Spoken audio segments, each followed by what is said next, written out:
Hello everyone, welcome to my channel. तो आज की इस वीडियो में मैं आपको एक्सप्लेन करूंगी क्लास 12th बायोलॉजी का चैप्टर नंबर 11 जिसका नाम है बायोटेक्नोलॉजी प्रिंसिपल एंड प्रोसेसेस। तो चलिए आज का इस वीडियो को हम स्टार्ट करते हैं। इस वीडियो में मैं आपको एनसीईआरटी को लाइन बाय लाइन एक्सप्लेन करने वाली हूँ हिंदी में।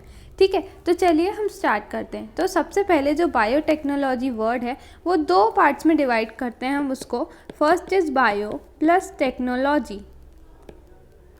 ओके, सो बायो का मतलब क्या होता है, हम सभी को पता है कि बायो का मतलब होता है लिविंग ऑर्गेनिज्म। यानी कि जब भी हम किसी लिविंग ऑर्गेनिज्म जिंदा चीज़ की बात करेंगे तो उसको हम बोलते हैं बायो। और टेक्नोलॉजी हमको पता है कि जो टेक्नोलॉजी जो डेवलप की जाती है साइंटिस्ट के द्वारा, ठीक है, तो उसको हम क्या बोलते हैं, टेक्नोलॉजी बोलते हैं। तो जब हम लिविंग ऑर्गेनिज्म से रिलेटेड कोई मतलब लिविंग ऑर्गेनिज्म और टेक्नोलॉजी को मिला के हम कुछ नई चीज़ का डेवलपमेंट कर रहे हैं तो उसको हम क्या बोलते हैं, बायोटेक्नोलॉजी बोलते हैं। तो चलिए अब हम इसकी डेफिनेशन पढ़ते हैं बायोटेक्नोलॉजी की। तो सबसे पहले एनसीईआरटी में हम फर्स्ट पैरा पढ़ने जा रहे हैं।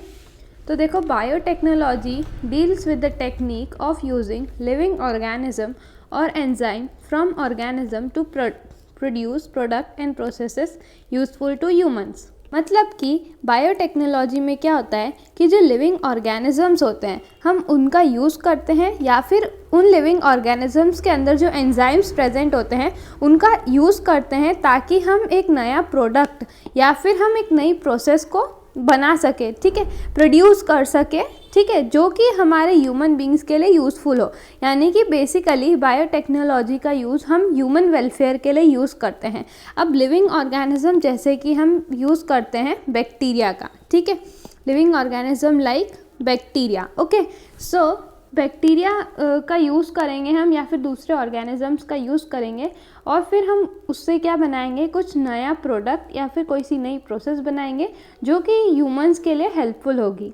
ठीक है, तो इस प्रोसेस को हम क्या बोलते हैं, बायोटेक्नोलॉजी बोलते हैं। अब मैं इसको आपको एक एग्जांपल की मदद से एक्सप्लेन करने की कोशिश करती हूँ।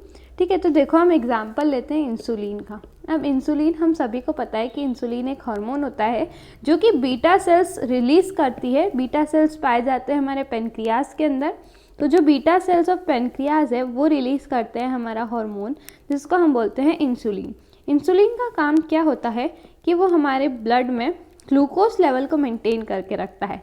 तो जब भी ये ग्लूकोज का लेवल हमारे ब्लड में बढ़ जाता है, इस कंडीशन को हम बोलते हैं डायबिटीज़। ठीक है, अब ये डायबिटीज़ बहुत ही प्रॉब्लमेटिक हो जाती है हमारी बॉडी के अंदर क्योंकि इसमें ग्लूकोज का लेवल बढ़ता जाता है।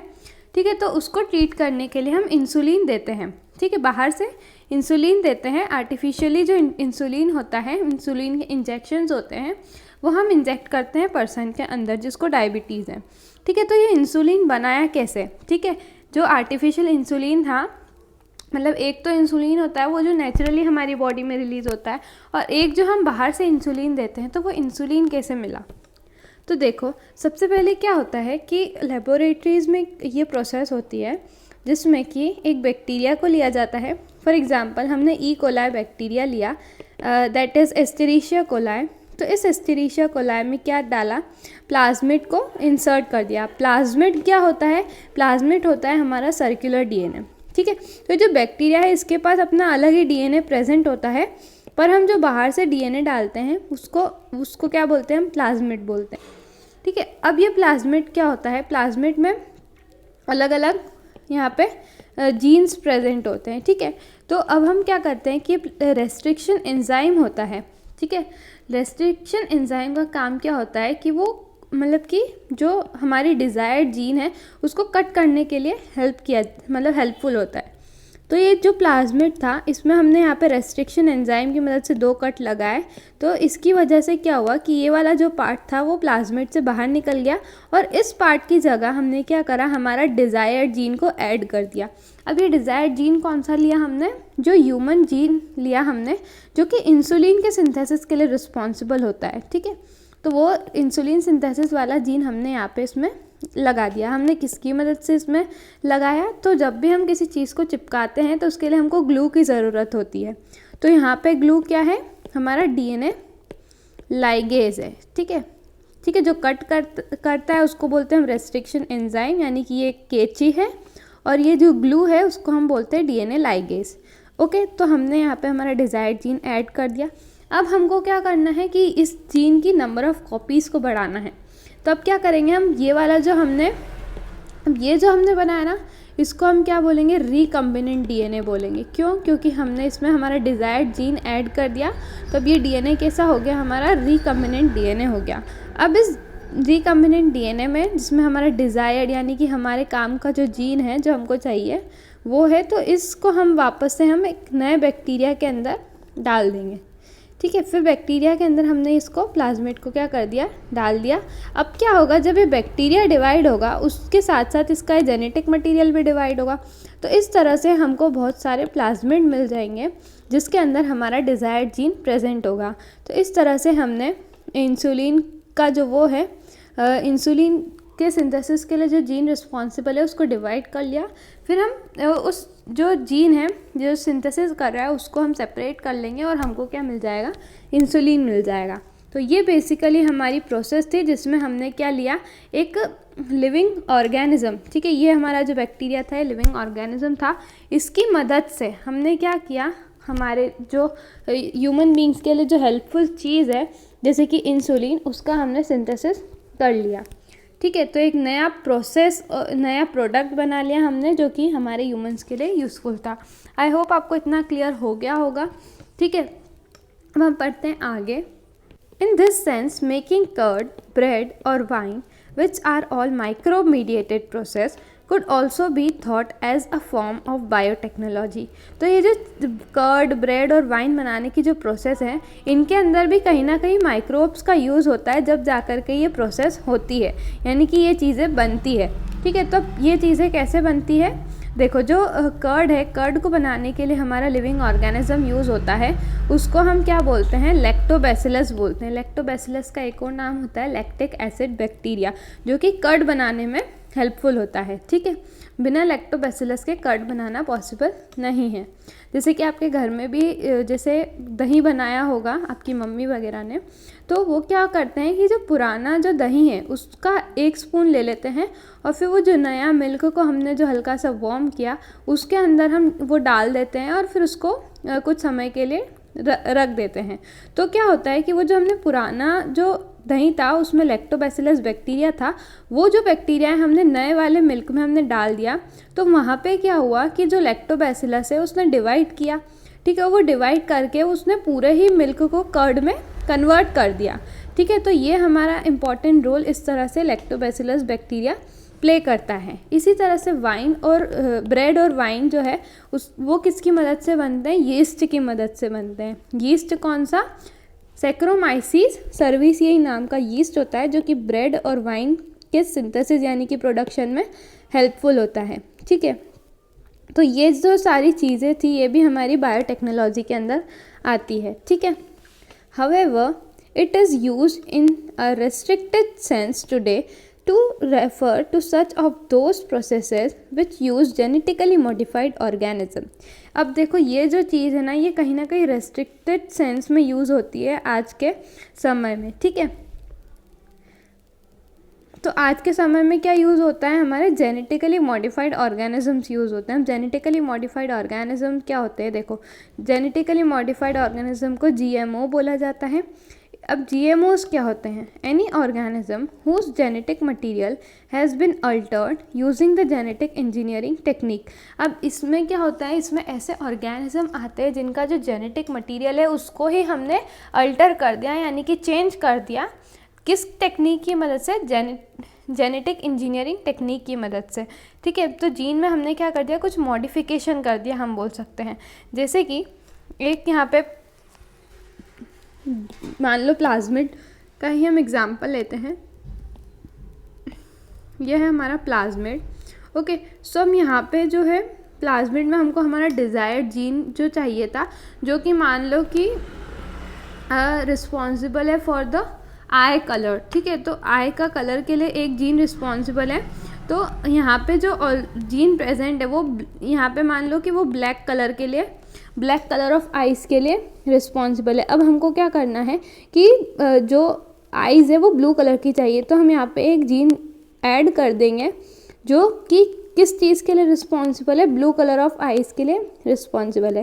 तो इस तरह से हमने क्या कर दिया, उसका जो जेनेटिक मटेरियल यानी कि डीएनए था उसको ही अल्टर कर दिया, यानी चेंज कर दिया, और एक नया हमारे पसंद का जीन उसमें डाल दिया। तो इस प्रोसेस को क्या बोलते हैं हम, जेनेटिक इंजीनियरिंग टेक्निक बोलते हैं। और इससे जो ऑर्गेनिज्म बनेगा आगे जा कर के, उस ऑर्गेनिज्म को हम क्या बोलेंगे, जेनेटिकली मॉडिफाइड ऑर्गेनिज्म। क्यों? क्योंकि उसकी जीन में हमने मॉडिफिकेशन कर दिया उस ऑर्गेनिज्म का, इसीलिए इसको क्या बोलेंगे हम, जेनेटिकली मॉडिफाइड ऑर्गेनिज्म बोलेंगे। To achieve the same on a large scale, ठीक है, और इसको हम लार्ज स्केल पे क्या कर लेंगे, अचीव कर लेंगे। Further many other processes techniques are also included using biotechnology. और भी बहुत सारी प्रोसेसेस होती है, ये तो सिंपल एक एग्जाम्पल बताया मैंने आपको, ठीक है। प्रोसेस और टेक्निक्स होती है जो कि बायोटेक्नोलॉजी के अंदर आती हैं। For example in vitro fertilisation, ठीक है, जैसे कि इन विट्रो फर्टिलाइजेशन क्या होता है, देखो एक होता है इन वीवो, ठीक है, एक होता है इन वीवो और एक होता है इन विट्रो, ठीक है। तो इन वीवो का मतलब कि बॉडी के अंदर, ठीक है, और इन विट्रो यानी कि ये बॉडी है मान लो, तो ये बॉडी के बाहर वो प्रोसेस हो रही है, तो उसको हम बोलेंगे इन विट्रो। तो बेसिकली फर्टिलाइजेशन जो है हमारा बॉडी के अंदर होता है, बट ये फर्टिलाइजेशन अगर हम हमारी बॉडी के बाहर कर रहे हैं या फिर कोई लेबोरेटरीज वगैरह में फर्टिलाइजेशन हो रहा है, तो उसको हम बोलेंगे इन विट्रो, ठीक है। तो इन विट्रो फर्टिलाइजेशन भी हम अचीव कर सकते हैं बायोटेक्नोलॉजी। ओके, सो यहाँ पे इन विट्रो फर्टिलाइजेशन जो कि जिससे हम टेस्ट ट्यूब बेबीज़ बनाते हैं, जैसे कि हमने एक टेस्ट ट्यूब लेते हैं, उसमें हम जो है फीमेल ओवम लेते हैं, ठीक है, फीमेल का ओवम निकालते हैं और मेल का स्पर्म लेते हैं, और यहाँ पे इन दोनों का फ्यूजन होता है और हमको एक जायगोट मिलता है। जायगोट फर्दर आगे जा कर के एम्ब्रियो में कन्वर्ट होता है। इस तरह से हमने क्या बना लिया, टेस्ट ट्यूब के अंदर ही फर्टिलाइजेशन करवा लिया। तो इससे जो फीटस बनता है उसको हम क्या बोलते हैं, टेस्ट ट्यूब बेबी बोलते हैं। और ये प्रोसेस कहाँ ही हमारी इन विट्रो हुई। Synthesising a gene, second example है सिंथेसाइजिंग अ जीन, एक नए जीन को हमने बना लिया। जिस तरह से हमने ह्यूमन इंसुलिन का एग्जाम्पल लिया, इंसुलिन का सिंथेसिस हमने किया, ठीक है, using it and developing a DNA vaccine. DNA की जो वैक्सीन बनाई जाती है वो भी बायोटेक्नोलॉजी की मदद से बनाई जाती है। और करेक्टिंग अ डिफेक्टिव जीन, अब कोई भी जीन है मान लो उसके अंदर कोई डिफेक्ट है, तो उसको भी करेक्ट करने के लिए हम बायोटेक्नोलॉजी का यूज़ करते हैं, ठीक है। तो ये सारे ही क्या है, these are all parts of biotechnology. I hope आपको बायोटेक्नोलॉजी का कंसेप्ट समझ आ गया होगा। अब हम बढ़ते हैं आगे। The European Federation of Biotechnology EFB has given a definition of biotechnology that encompasses both traditional view and modern molecular biotechnology। अब ये जो EFB था, यूरोपियन फेडरेशन ऑफ बायोटेक्नोलॉजी, इसने क्या किया कि जो ट्रेडिशनल व्यू और मॉडर्न व्यू, ट्रेडिशनल यानी कि पुराना और मॉडर्न यानी कि अभी रिसेंट में जो मॉलिकुलर बायोटेक्नोलॉजी है उसकी मतलब उसे कंबाइन करते हुए एक नई डेफिनेशन बनाई, ठीक है, बायोटेक्नोलॉजी की। तो ये है हमारी ये पूरी डेफिनेशन है बायोटेक्नोलॉजी की, जो क्या बोल रही है, द बायोटेक्नोलॉजी क्या है, the integration of natural science and organism cells parts thereof and molecular analogues for products and services. देखो इसका मतलब क्या है, इंटीग्रेशन का मतलब क्या होता है, ब्रिंगिंग टुगेदर। जब हम नेचुरल साइंस को ऑर्गेनिज्म के साथ इंटीग्रेट यानी कि एक साथ लेके आते हैं, अब ये ऑर्गेनिज्म का कोई सेल भी हो सकता है, कोई ऑर्गन, कोई पार्ट, कुछ भी हो सकता है, ठीक है, कोई मॉलिकुलर एनालॉग भी हो सकता है, जिससे कि हम एक नया प्रोडक्ट या फिर कोई सर्विस बना रहे हैं। मान लो सर्विस जैसे कि प्रोसेसेस बना रहे हैं, कुछ नया प्रोडक्ट और प्रोसेस बना रहे हैं हम बाय यूजिंग लिविंग ऑर्गेनिज्म, ठीक है, या फिर उसका कोई पार्ट या फिर सेल, ठीक है। तो इसको हम क्या बोलते हैं, बायोटेक्नोलॉजी। ओके, सो बायोटेक्नोलॉजी का कंसेप्ट आपको क्लियर हो गया होगा। अब हम पढ़ते हैं हमारा नेक्स्ट पॉइंट, जिसमें कि क्या बोला है, principle of biotechnology. Principles of biotechnology क्या होता है? So basically there are 2 core techniques होती है जो कि क्या करती है, बर्थ ऑफ मॉडर्न बायोटेक्नोलॉजी, जिससे कि मॉडर्न बायोटेक्नोलॉजी का बर्थ होता है। सबसे पहले इंपॉर्टेंट प्रोसेस या फिर टेक्निक होती है जिसको हम बोलते हैं जेनेटिक इंजीनियरिंग। अब जेनेटिक से तो आपको समझ आ रहा है कि कहीं ना कहीं जीन की बात हो रही है, ठीक है। जीन क्या है? जीन रिस्पॉन्सिबल होते हैं हमारे कैरेक्टरिस्टिक्स के लिए, ठीक है। और इंजीनियरिंग से हम क्या समझते हैं कि हम उसमें कुछ ना कुछ चेंजेस करेंगे, मतलब इंजीनियरिंग कहीं ना कहीं आएगी और हम उससे कुछ नई चीज़ बनाने वाले हैं, ठीक है। Techniques to alter the chemistry of genetic material. देखो, ये एक ऐसी टेक्निक होती है जिसमें हम जो जेनेटिक मटेरियल कौन कौन से होते हैं, जैसे डीएनए एंड आरएनए। अब ये डीएनए और आरएनए की जो केमिस्ट्री है उसमें हम कुछ चेंजेस करते हैं जेनेटिक इंजीनियरिंग टेक्निक के अंदर, ठीक है।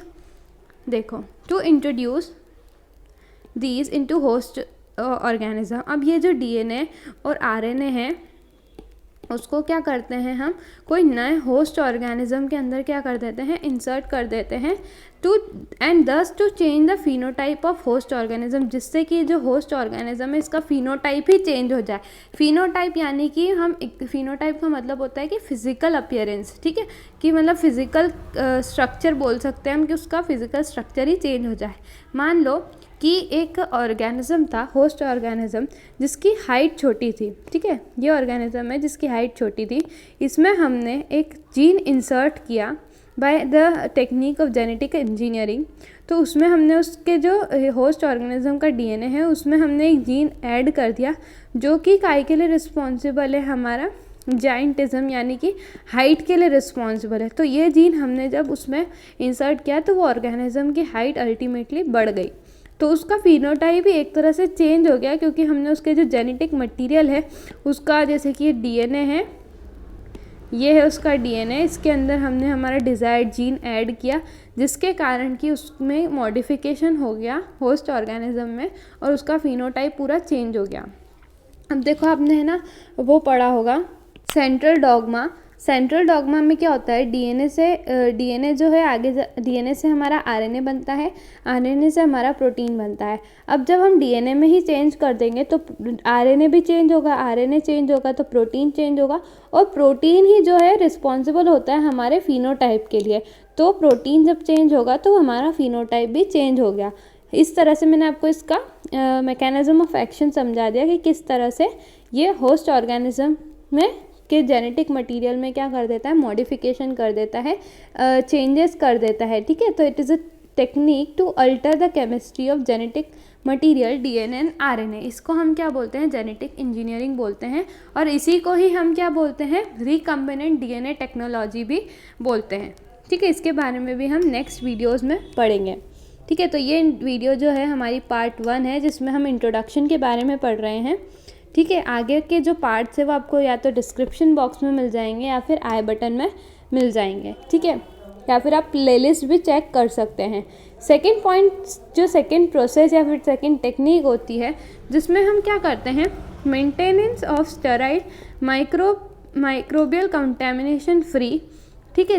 मतलब कि हम एक स्टेराइल इन्वायरमेंट प्रोवाइड करते हैं। स्टेराइल यानी कि उसके अंदर किसी भी प्रकार के कोई भी माइक्रो ऑर्गेनिज्म प्रेजेंट नहीं होना चाहिए, यानी कि माइक्रो फ्री इन्वायरमेंट होना चाहिए। Ambience in the chemical engineering process, ambience यानी कि सराउंडिंग। तो जो केमिकल इंजीनियरिंग की प्रोसेस जहाँ हो रही है उसके सराउंडिंग में एक स्टेराइल इन्वायरमेंट क्रिएट होना चाहिए, मेंटेन होना चाहिए, to enable the growth of only the desired microbes eukaryotic organism in large quantities।